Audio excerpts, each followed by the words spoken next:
Everybody, welcome to the Bearded Guy Podcast channel. I hope you're doing well today, and I hope you've had a great weekend. Now, today we're going to be talking archery, and one of the things that you can pick up to get into archery very inexpensively, a great starter bow or a great second bow for those of you that already shoot. So stick around, we're going to dive into that right after this.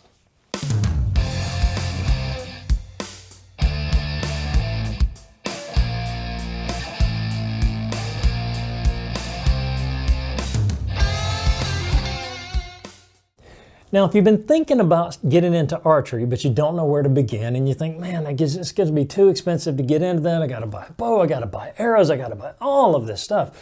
Well, I can help you out with a bow that's very inexpensive, that's fun to shoot, well made, and will last you for years to come. It's this, the Samick Sage Takedown Recurve bow. I've owned this bow for about 2 years now, and I can honestly attest that this is one of the best purchases that I've made.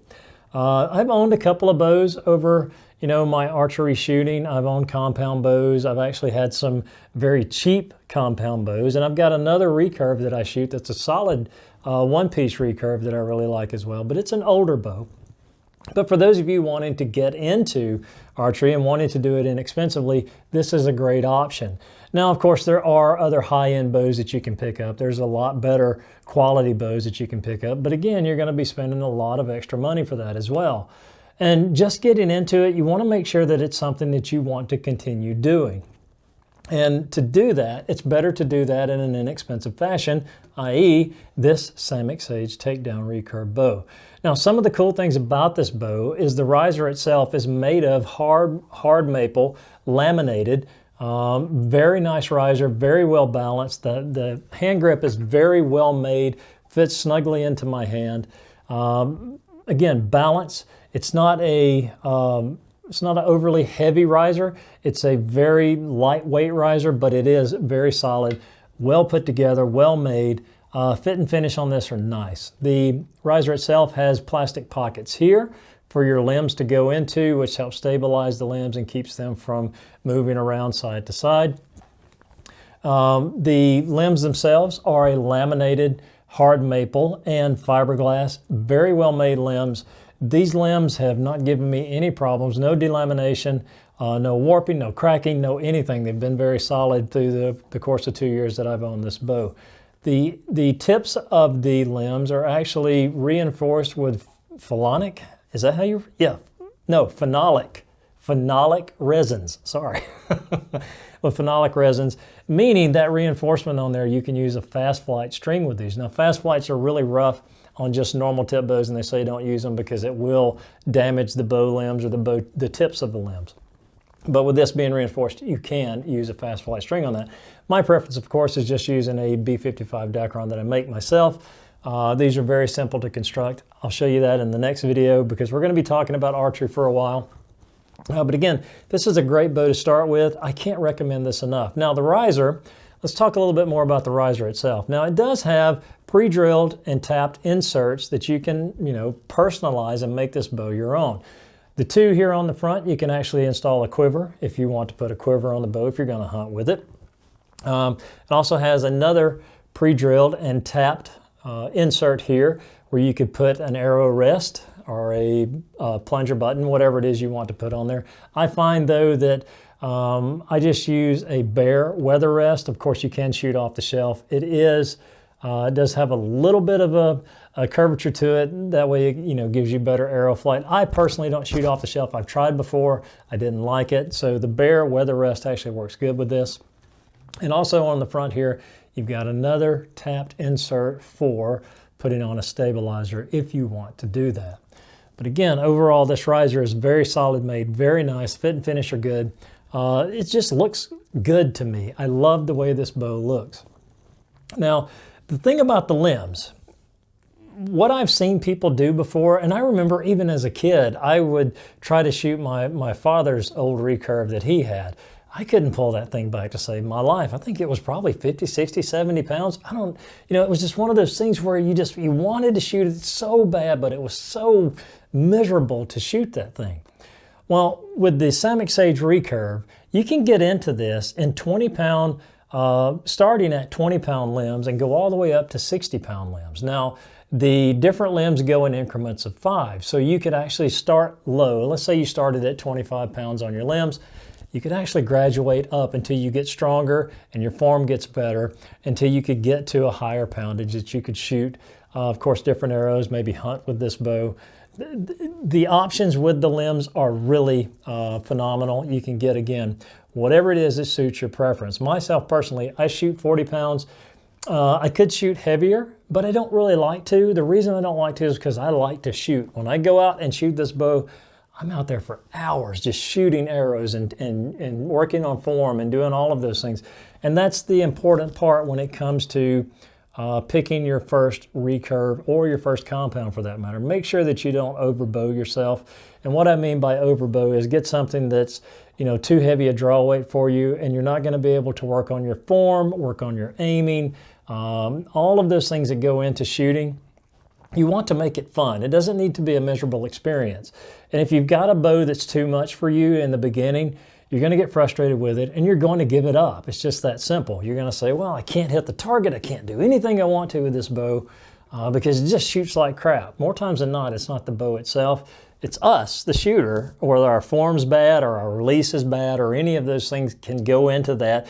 And it's all just a big ball of mush at some point where you've got to take into consideration all of the things that go into shooting a recurve bow. So again, don't overbow yourself. Start with a low poundage. There is no beating of the chest. You don't need to be the king gorilla on the block shooting your 100-pound bow. Take some time and grow into it. I can't stress that enough. Now the question is, how does this bow shoot? Well, what we're going to do is we're going to go out to my little makeshift range that I've got out in the backyard there, and I'm going to show you some of the arrows that I shoot with this. I'm going to string it up, get it ready to go, check my brace height, make sure everything's good there, show you some of the things that I use to shoot this bow with, and take a few shots and let you be the judge for yourself what you think about this bow. Okay, so I went to set up outside, and it's a little bit too muddy to go out there and tramp around, in the yard wanting to shoot the bow. So what I've done is I've set up my target back over here in the corner where I actually set up to test and shoot my bow and to see how it's shooting and to make adjustments and test arrows and different things like that. So what I'm going to do is I'm going to set up and I'm going to shoot into the target inside instead of outside. That way to give you a good idea of how loud the bow is when it actually fires. And you can see the accuracy of the bow. Now it is a 40-pound bow, so the arrows that I'm using are a combination of carbon and aluminum. It's recommended that you do a 500 spine whenever you shoot 40 pounds. And then as you go up, that spine weight will actually go down. We'll talk about that in later videos. But again, I'm going to go ahead and get the bow strung up. I'm going to get my quiver on, and then we're going to take some test shots, and I'll let you see how it actually shoots. Okay, so the bow is strung up. I got it set. Now this is a new string. I just made the string the other day, or last night rather.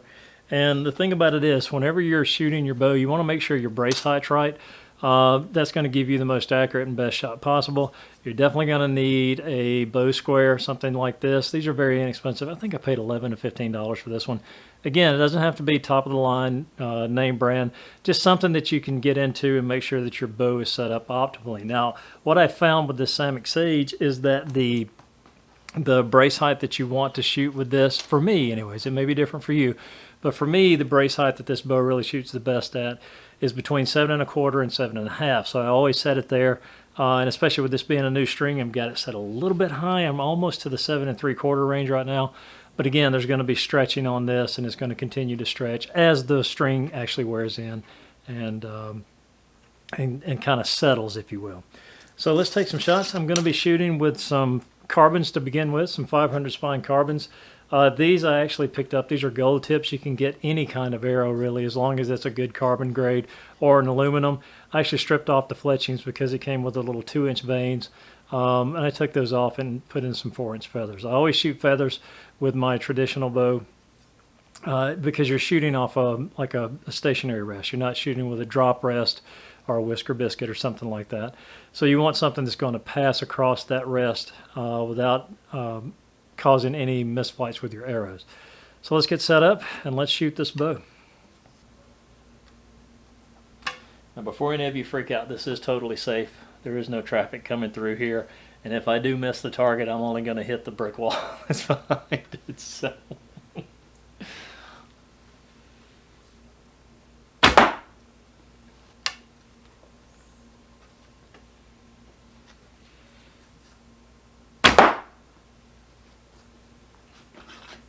Carbon arrows through a traditional bow, you know, they're really good. They're good solid arrows. You can use aluminum. I've got some aluminums I'm going to shoot here in just a moment, which are my Easton 1916s. I love these arrows. The only thing about it, when you hit something, you're going to ruin the arrow. You can just about throw it away, unless, you know, the impact doesn't do any damage to it. But these bend easily, and they can really break if they hit something solid other than your target. So keep that in mind when you're purchasing arrows.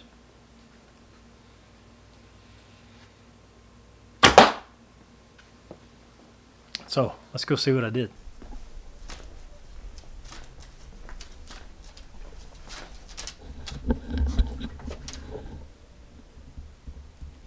Now this target's about 10 yards. I'm about 6 feet under 10 yards is about how I measured everything out from where I was shooting from over there. So it gives me a good idea of how this is shooting. So for bare shaft tuning, or to adjust your knock, or any of those things that you may be doing, 10 yards is a good range to shoot from.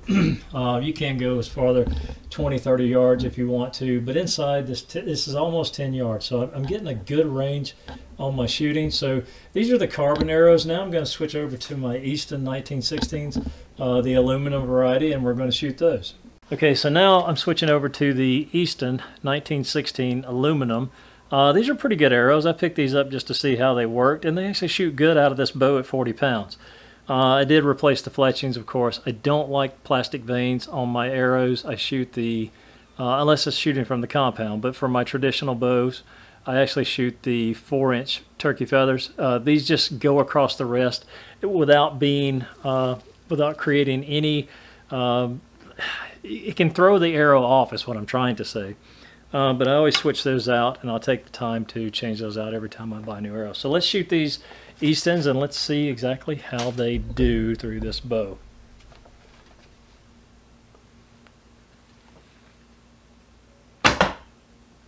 So the bow shoots quiet, even with a new string on it. It's still, you know, settling down. The cool thing about it is I put these pieces of yarn in there, which actually aid in quieting down the string, but this bow shoots relatively quiet anyways. This is a 2013 by Easton. This is an aluminum arrow as well.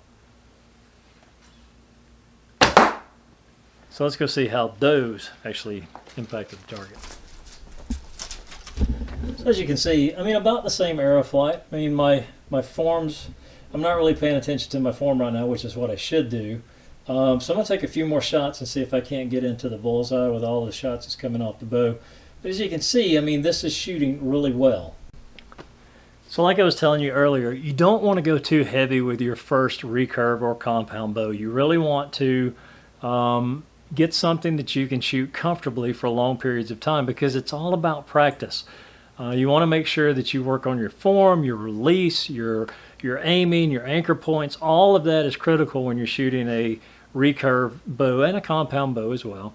But you want to take the time to learn those skills as you know, really well. You want to make that almost instinct on how you draw, how you anchor, how you release. And you can't do that if you're trying to pull a bow that's too heavy for you. So always, again, start with a low poundage bow, get the fundamentals and the basics, and then start increasing the weight if you feel that you need to. So I'm going to take a few more shots, and we're going to see how this actually, I'll zoom in down there on the target itself. Not bad. Not the best shooting in the world, but still not bad. Again, about 10 yards out. Gripping's pretty good. You know, this is, again, carbon. This is a mixture of carbon and aluminum arrows. So the bow shoots both really well. It's just a matter of making sure you get the right spine for your poundage that you're shooting. Again, lower poundage bows are going to take a higher spine, and then you're really going to have to tinker with some of the, you know, front end weights and maybe back end weights as well. But if you've got a higher poundage bow, you can actually get away with shooting lower spined arrows, which are seemingly much more plentiful than the 500, 600s that I shoot. So let's do a couple more shots and then we'll call this video good. Another couple of things that you want to take into consideration whenever you're picking up your first recurve, or whatever that is you're going to be shooting. You're going to need a good release. For recurves, you can either shoot glove or you can shoot tab, which is what I've got here. I've had this tab for years and it's just comfortable. It's worn out, but it's comfortable and it fits my fingers perfectly just the way I like it. And I've got a few gloves too, but I found that I don't shoot as well with gloves. My anchor's a little different. I usually anchor back around my back of my jaw. But again, you can't go wrong with this bow. It's a great shooting bow. Hopefully I can get outside and set up a good range so we can get some different distances to actually see. But let's take a few more shots, then I'll call this video good.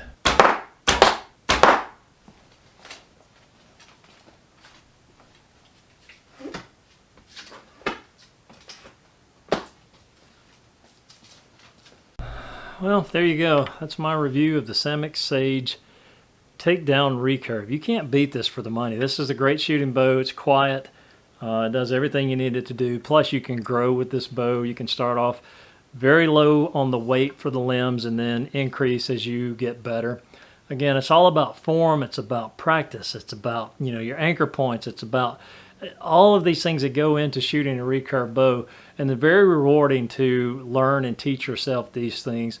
And again, all of this is self-taught for me, and I'm sure that my form's probably not the best in the world, but it works for me. It's what shoots for me. Again, you don't want to go too heavy on your bow. You want to make sure that you start with something that you can shoot and shoot repeatedly, because that's how you get better, is practice. And again, I just can't say enough good about this. And I'll show you how I made the string in my next video, and then I'll show you some of the things that I do for getting all of this together and the little jig that I've got. And there's plenty of videos out there, but this is something that's really fascinating to me, is archery. It's fun, and I know shooting in here is not probably the best, but again, there's no traffic down here. Nobody's walking around, nobody's going to pop out.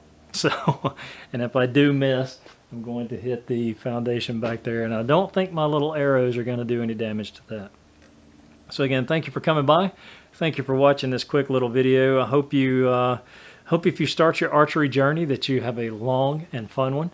But this is the Bearded Guy Podcast channel. Thank you for coming by. I hope you have a great day, a better day tomorrow, and a wonderful week ahead of you. And until next time.